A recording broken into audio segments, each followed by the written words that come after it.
Когда пожилая женщина берет к себе огромную бездомную собаку, соседи возмущаются ее поступком и даже начинают плохо с ней обращаться. Год спустя все их взгляды изменились после того, как они услышали шокирующий крик о помощи, и произошло нечто невообразимое. Собака последовала за Мартой в дом после 2 недель кормления и игр с ней. Она услышала фырканье позади себя и обернулась. Это был кто-то из ее соседей. Он стоял между 2 другими, и все они смотрели на нее, неодобрительно хмыкая и качая головами. «Что ты делаешь?» — спросил один из них. Когда она не ответила, остальные присоединились к разговору, задавая вопросы и отвечая сами. Марта не обращала на них внимания, но знала, в чем заключалась суть их непрошенной лекции.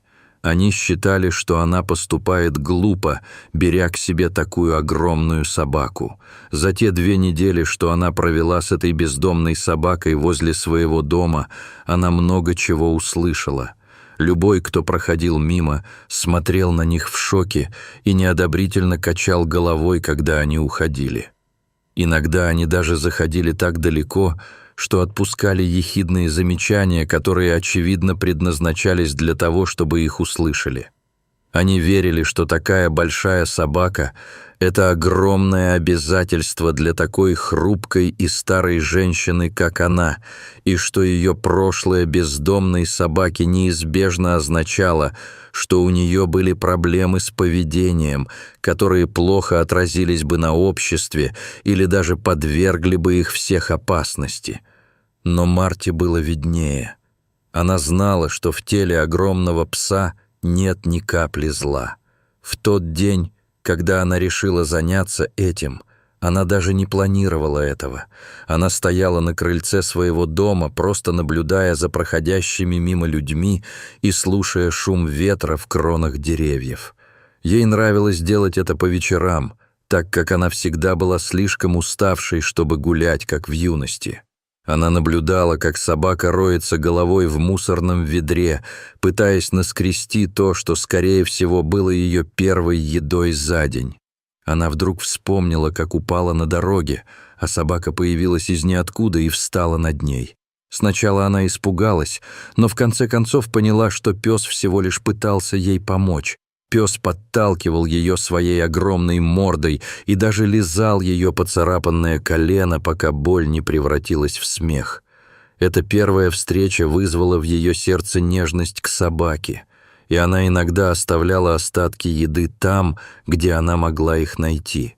Воспоминания об этом и вид огромного немецкого дога, роющегося в поисках пищи, вызвали в ее сердце глубокую жалость. Она немного понаблюдала и через несколько минут приняла решение. Она поднялась с крыльца и медленно подошла к собаке, чтобы не напугать ее. Собака попятилась, так как опасалась незнакомцев. Что еще более важно, жители этого района были не очень добры к нему. На самом деле он бы убежал, если бы это был любой другой житель этого района. Марта начала издавать тихие звуки, подзывая его к себе. Она присела на корточки, чтобы быть на одном уровне с собакой, и заговорила с ней, пытаясь заставить ее следовать за собой, но она по-прежнему не доверяла ей. Поэтому она пошла в дом и принесла немного еды для него. Она знала, что это будет долгая борьба. Она делала это каждый день в течение недели, а на следующий пес принес ей палку. Она поняла, что это значит, и они начали играть в мяч. Через несколько дней собака начала приходить к ней на крыльцо, просто чтобы посидеть с ней в тишине. Таким образом, ей потребовалось около 2 недель, чтобы полностью привыкнуть к ней. В тот день соседи решили открыто выразить свое недовольство, но ей было все равно. Обычно они все равно не обращали на нее внимания, поэтому она забрала собаку и закрыла дверь. Она отвела ее на задний двор, где ее уже ждала пустая берлога. Она уже собиралась уходить, когда обернулась, потрепала собаку по голове и сказала: «Фа, я буду звать тебя Фа». Собака радостно залаяла, словно в знак одобрения. Сердце Марты замерло при этом звуке. За несколько месяцев до этого она пережила тяжелую утрату. Для пожилой женщины, жившей вдали от своих детей и внуков, потеря собаки стала тяжелым испытанием. Люси некоторое время болела, и врачи сказали Марте, что у нее мало времени с собакой. Тем не менее, боль от этого не становилась меньше, когда она наблюдала, как ее лучшая подруга день за днем худеет и становится похожей на палку. Ее когда-то энергичная Люси большую часть дня проводила в лежачем положении и могла издавать только слабые поскуливания вместо своего когда-то громкого, неистового лая. Все это было болезненно для Марты, поэтому, когда Люси в конце концов скончалась, она была в плачевном состоянии и стала проводить больше времени на улице. Ее дочь обещала приехать следующим летом с внуками и надолго их навестить, но тем временем Марта была одна. Поэтому, когда она каждый день наблюдала за бездомной собакой, до нее в конце концов дошло, что ей нужно сделать, и было разумно дать этой собаке кличку, которая означала бы «удача», потому что, по ее мнению, именно этим для нее была Фаа. Следующие несколько недель были трудными и для Марты, и для Фаа. Соседям не понравилось то, что произошло, и они не побоялись высказать свое мнение. Всякий раз, когда Марта и Фаа выходили из дома, раздавалось громкое шипение и едва скрываемый шепот о том, как Марта могла совершить нечто столь отвратительное. Иногда мусор даже таинственным образом оказывался возле их крыльца. Марта была невозмутима. Со временем какая-то часть сообщества начала понимать смысл действий старой бабушки. В конце концов, Фаа больше не рылась в мусорных баках. Она выглядела упитанной и, казалось, наслаждалась проживанием с Мартой. Однако некоторые соседи по-прежнему упорно сопротивлялись новым условиям. Одним из таких соседей был Пол, и, к несчастью, его дом находился прямо рядом с домом Марты. Это позволяло ему отпускать пассивно-агрессивные комментарии, а иногда и откровенно оскорблять через забор. Ему не понравилась собака, ее огромные размеры и тот факт, что она заблудилась. Однажды, когда Марта взяла Фаа на прогулку в соседний парк, Пол был там со своей дочерью.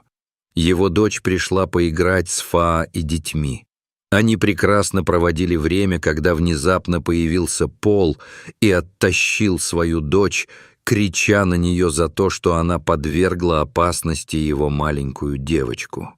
Марта по-прежнему ничего не говорила. Она знала, что это того не стоило. Она, однако, держалась на расстоянии от этого человека и не делала ничего, что могло бы спровоцировать его агрессивные действия. Прошел год, и все стали относиться к Фаа более дружелюбно. Это была чудесная собака, которую громко обожали дети и которой молча восхищались взрослые. Марта была счастлива, что она рядом, и все же ей не хватало человеческого общества.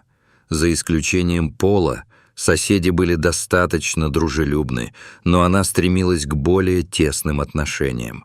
К счастью, приближалось лето, и однажды позвонила ее дочь Белла, чтобы сказать, что она сдержит свое обещание и привезет детей к нам на пару недель.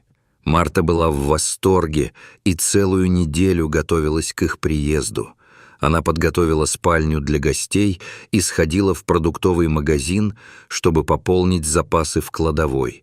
Она расспросила своих дружелюбных соседей, чем сейчас увлекаются дети, и получила кучу шоколада и чипсов, которые упоминались в разговорах.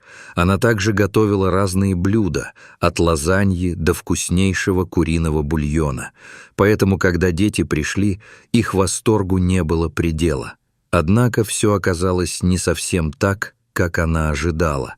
Больше всего дети полюбили Фаа и не отходили от нее ни на шаг.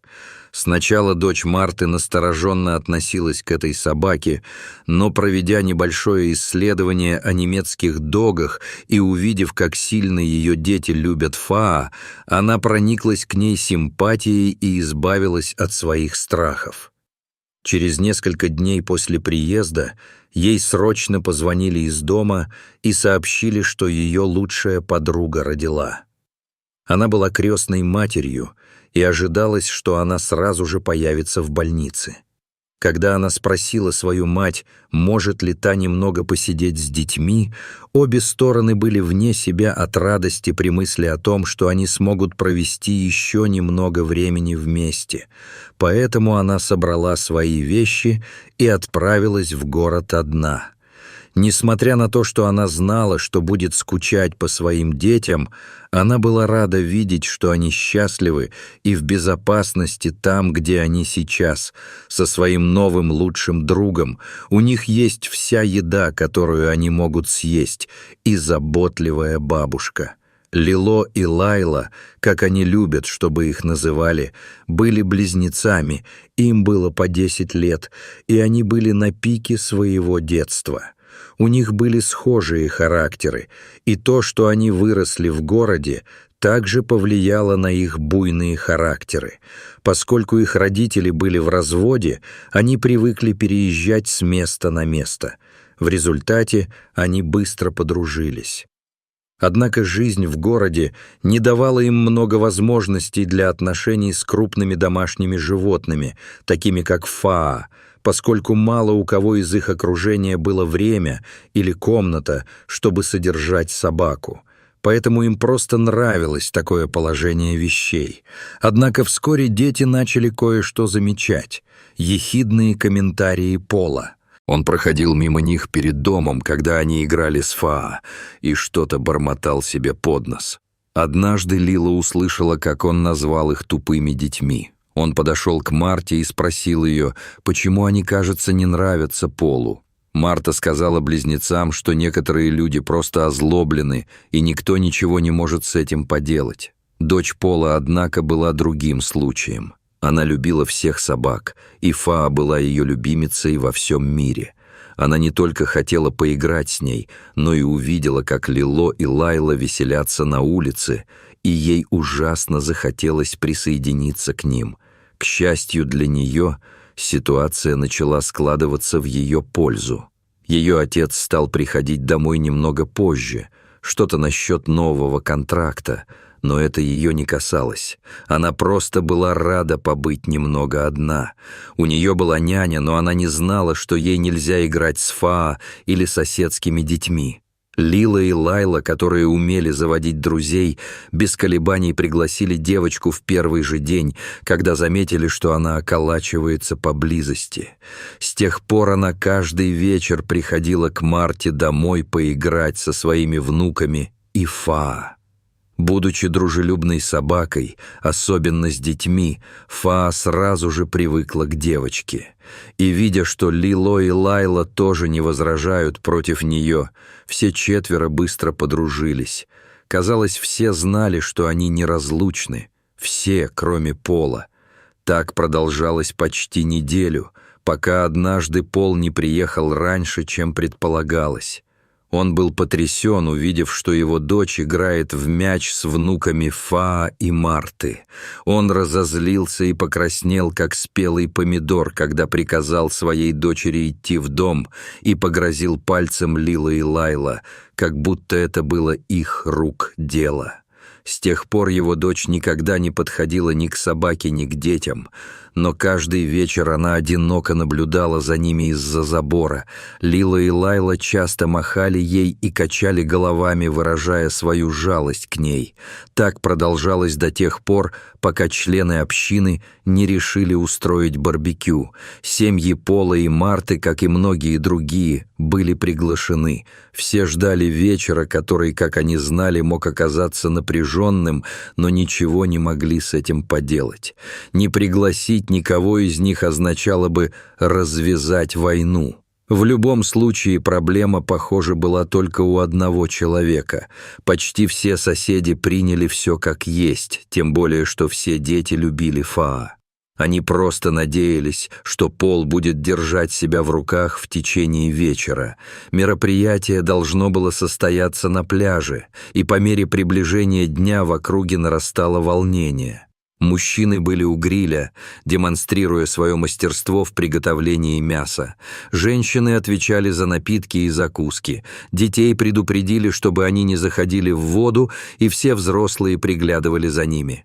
Лила, Лейла и еще несколько детей веселились с Фаа, в то время как другие дети разбрелись кто куда. Одни рисовали ангелов на песке, другие брызгали друг в друга водой, многие бегали вокруг, а другие строили замки из песка. Однако дочери Пола пришлось нелегко после того, как она была лишена того, что по-настоящему доставляло ей удовольствие. Через некоторое время она медленно двинулась к воде, уже в пустынной части пляжа, которую вряд ли кто-нибудь заметил. Она сидела у кромки воды и болтала ногами. Она продолжала в том же духе в течение нескольких минут, когда ее взгляд упал на светящийся предмет в воде. Когда она наклонилась поближе, чтобы рассмотреть его, то перевернулась и приземлилась в океан с громким всплеском и тихим криком, когда вода хлынула ей в рот, уши и нос. Люди, собравшиеся на краю пляжа, были потрясены, увидев, что Фаа несется к воде с головокружительной скоростью. Никто не имел ни малейшего представления о том, что происходит, и удивлялся, почему она вдруг нырнула в воду, как будто что-то искала. Затем они услышали тихий крик о помощи, едва слышный среди грохота волн. Только после того, как сотрудники ФАА вытащили дочь Пола из воды, в толпе раздались удивленные возгласы. Сам Пол заметно дрожал и прижимал дочь к груди. К счастью, с маленькой девочкой все было в порядке. Пол не мог оторвать взгляда от Фаа, и благодарность переполняла его сердце. Он заплакал, когда до него дошла реальность. Он легко мог потерять свою дочь без помощи собаки. Осознание этого заставило его понять, каким озлобленным и ядовитым человеком он был. Он быстро научился никогда не проявлять жестокости ни к кому, ни к человеку, ни к животному, независимо от их происхождения. Собака избавила его от многих огорчений. Он опустился на колени перед Фаа, извинился и горячо поблагодарил ее. Даже если она не могла его понять, будучи хорошей собакой, она позволила ему погладить себя и даже слезала его слезы. Затем он подошел к Марте и сказал: «Прости меня, я был таким ужасным человеком, хотя ты никогда не делала мне ничего плохого. Прости, и я благодарен тебе за заботу об этой собаке, потому что она только что спасла мне жизнь. Большое тебе спасибо». После того вечера Пол охотно отпустил свою дочь в соседний дом и больше никогда не смотрел свысока ни на одно живое существо. Он даже проникся симпатией к Фаа и приносил ей с работы угощения. К счастью для всех участников, это был счастливый конец. Какой приятный финал! Вы когда-нибудь были спасены животным или видели, как животное спасает кого-то? Как это произошло? Продолжайте и расскажите нам об этом в комментариях. Спасибо, что посмотрели, и до встречи в следующий раз.